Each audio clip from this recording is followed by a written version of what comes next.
Изложбениот центар за електрична енергија Матка од денеска ја збогатува официјалната туристичка понуда на главниот град. Ова денеска го најави скопскиот градоначалник Петре Шилегов.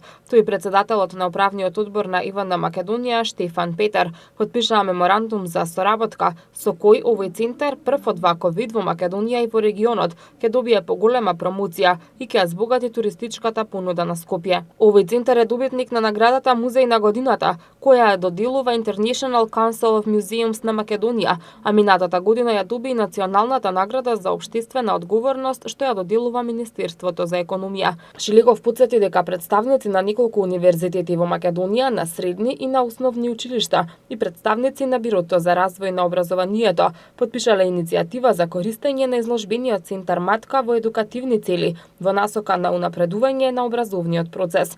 Матка ќе се збогати со нови содржини, што ќе ја зголемат атрактивноста на локацијата и ќе придонесат за привлекување нови туристи.